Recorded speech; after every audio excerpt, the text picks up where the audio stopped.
Halo anak-anak, kali ini kita belajar tentang menemukan informasi berdasarkan cerpen yang dibaca.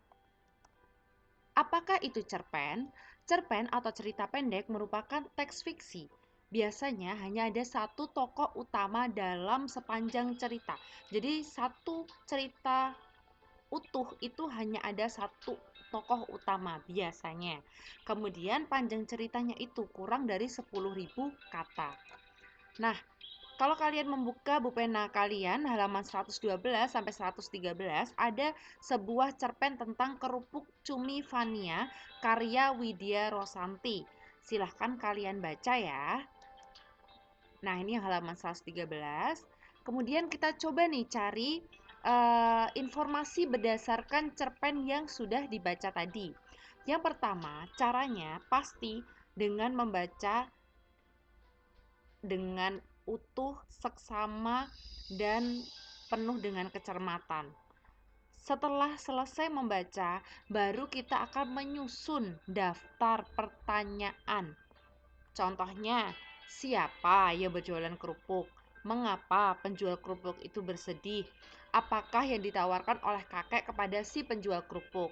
Apakah yang dilakukan oleh penjual kerupuk hingga akhirnya kerupuknya itu menjadi laris? Dan pelajaran apakah yang didapat dari cerita kerupuk cumi Vania? Kemudian dari pertanyaan tersebut kita rangkaikan jawabannya. Kita cari dulu jawabannya. Siapa yang berjualan kerupuk? Vania. Mengapa penjual kerupuk itu bersedih? Karena kerupuknya tidak laku. Apa yang ditawarkan oleh kakak itu kepada si penjual kerupuk? Yang ditawarkan adalah cumi-cumi. Kemudian mengapa Vania membeli barang dari si kakek? Karena Vanianya merasa kasihan walaupun sebenarnya dia nggak punya uang. Apakah yang dilakukan oleh penjual kerupuk hingga akhirnya kerupuknya menjadi laris?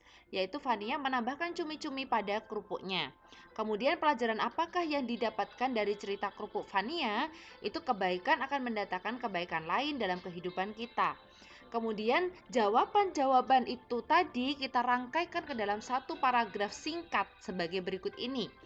Ada seorang penjual kerupuk bernama Vania yang sedih karena kerupuknya tidak laku.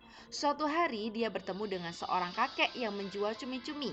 Vania akhirnya membeli cumi-cumi kakek tersebut, merasa kasihan walaupun dirinya sebenarnya tidak punya uang. Akhirnya cumi-cuminya tersebut digunakan untuk menambah rasa pada kerupuknya.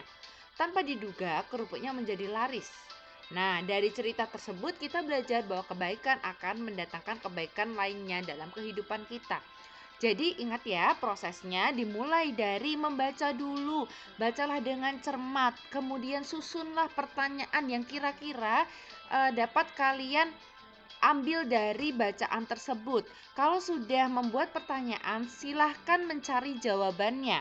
Dari jawaban-jawaban tersebut, rangkaikanlah menjadi satu kesatuan utuh yang padu. Oke, terima kasih anak-anak. Sampai